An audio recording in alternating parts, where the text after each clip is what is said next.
Hello प्यारे बच्चों। कैसे हो आप सभी लोग और कैसे चल रही है आप सभी की पढ़ाई। बच्चों, आज हम स्टार्ट करेंगे कक्षा 8 की मैथमेटिक्स यानी गणित, जो कि आज हमने पहला चैप्टर यानी अध्याय 1 शुरू कर रहे हैं, जिसका नाम क्या है, परिमेय संख्या। और ये परिमेय संख्या का पहला वीडियो यानी पार्ट 1 है।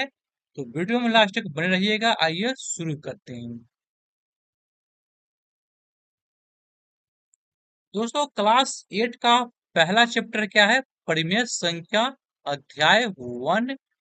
इस चैप्टर में आगे बढ़ने के लिए आपको तीन बेसिक संख्याओं के बारे में जानकारी होनी चाहिए, जैसे कि प्राकृत संख्या किसे कहते हैं, पूर्ण संख्या किसे कहते हैं और पूर्णांक किसे कहते हैं। इन तीनों संख्याओं के बारे में आपको बेसिक जानकारी होनी चाहिए इस चैप्टर को बेहतर ढंग से समझने के लिए।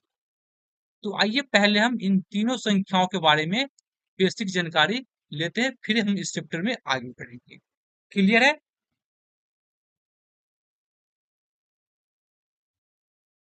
पहला हमको इसमें जानना है प्राकृत संख्या। प्राकृत संख्या के बारे में हमको जानना है। दूसरा हमको जानना है पूर्ण संख्या के बारे में।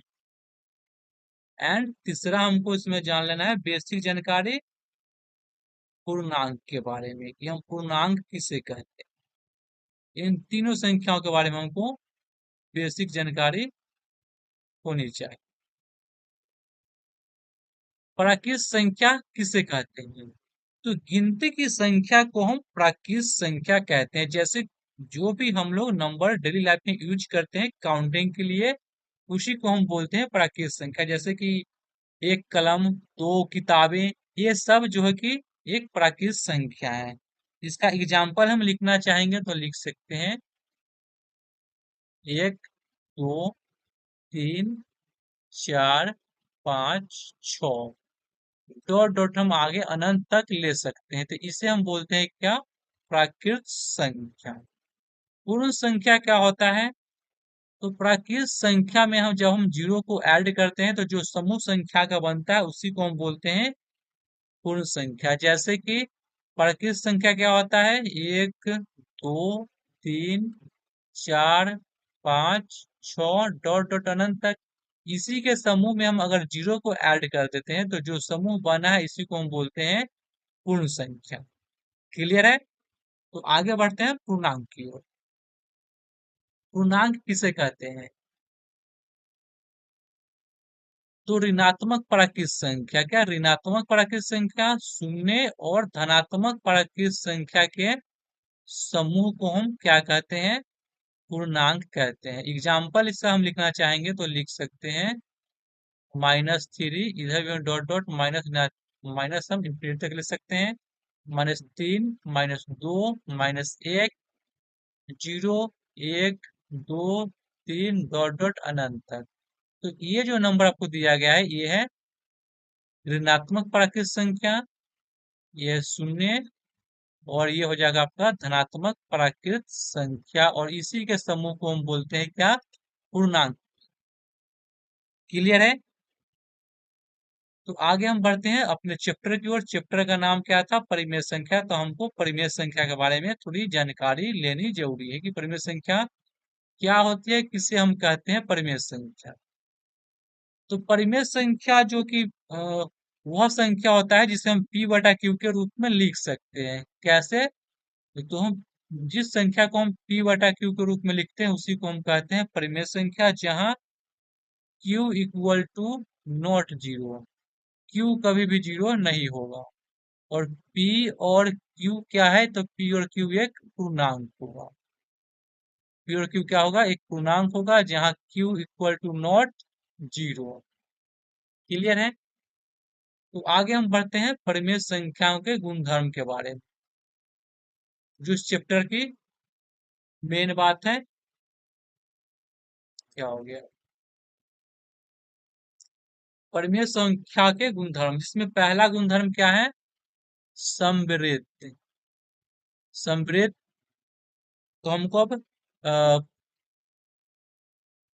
पूर्ण संख्या, और पूर्णांक और परिमेय संख्या या समृद्ध वाला जो है कि ये गुणधर्म देखना है कि समृद्ध कैसे, क्या ये पूर्ण संख्या एक समृद्ध के नियम को फॉलो कर रहा है कि नहीं कर रहा है, इसका हमको जांच करनी है। तो पूर्ण संख्या में पहला आपको देखना है योग, क्या है पूर्ण संख्या का योग समृद्ध के अंतर्गत आता है कि नहीं आता है, सो हमको चेक करना है। इसमें समृद्ध में क्या करना है, जैसे कि 3 क्या है, एक पूर्ण संख्या है, और 5 भी क्या है, एक पूर्ण संख्या है। अगर दोनों को हम जोड़ेंगे तो हमको मिलेगा 8। तो क्या 8 भी एक पूर्ण संख्या है क्या? तो बिल्कुल है। 3 भी क्या है, एक पूर्ण संख्या है, 5 भी क्या है, एक पूर्ण संख्या है, और जोड़े तो हमको मिलेगा 8, जो कि 8 भी क्या है, एक पूर्ण संख्या है। तो हम कह सकते हैं क्या कि पूर्ण संख्या योग के अंतर्गत समृद्ध है। जैसे आपके बुक में दिया गया है कि जीरो, जीरो क्या था, एक पूर्ण संख्या था, और 5 भी क्या था, एक पूर्ण संख्या है। दोनों को हम जोड़े तो हमको मिला क्या, 5, क्योंकि 5 क्या है, एक पूर्ण संख्या है। उसी प्रकार 4 और 7 दोनों क्या है, एक पूर्ण संख्या है। इसको जोड़ेंगे तो हमको मिलेगा 11, और 11 भी क्या आएगा, एक पूर्ण संख्या होगा। तो हम कहेंगे क्या कि पूर्ण संख्या योग के अंतर्गत समृद्ध है। अगर इसे हम व्यापक रूप में लिखना चाहें तो क्या लिख सकते हैं कि किन्हीं दो पूर्ण संख्या ए तथा बी के लिए ए प्लस बी एक क्या होगा, पूर्ण संख्या होगा। जैसे दो कोई पूर्ण संख्या है, ए और बी दो क्या पूर्ण संख्या है, इसको हम जोड़ेंगे तो हमको मिलेगा क्या, सी, सी भी क्या होना चाहिए, एक पूर्ण संख्या। तो ये जो होगा कि योग के अंतर्गत समृद्ध होंगे। क्लियर है? दूसरा है व्यकलन, यानी घटाव के अंतर्गत, क्या घटाव के अंतर्गत चेक करना है। 3 क्या है, एक पूर्ण संख्या है, 5 भी क्या है, एक पूर्ण संख्या है। अब इसको हम घटाएंगे तो हमको मिलेगा क्या, -2, और -2 है कि एक पूर्ण संख्या नहीं है, यह एक पूर्णांक है, पूर्ण संख्या नहीं है। तो इसको हम कहेंगे कि पूर्ण संख्या व्यकलन के अंतर्गत यानी घटाव के अंतर्गत समृद्ध नहीं। तीसरा है गुणन के अंतर्गत, जैसे दो पूर्ण संख्या को हम गुना करेंगे तो हमको मिलेगा 5 तिया 15, जो कि 15 भी क्या है, एक पूर्ण संख्या है। लेकिन आपके बुक में दिया गया है 0 और 3, तो 0 भी क्या था, एक पूर्ण संख्या था, 3 भी क्या था, एक पूर्ण संख्या था। इसको गुना किए तो आया हमको 0, और 0 भी क्या है, एक पूर्ण संख्या है।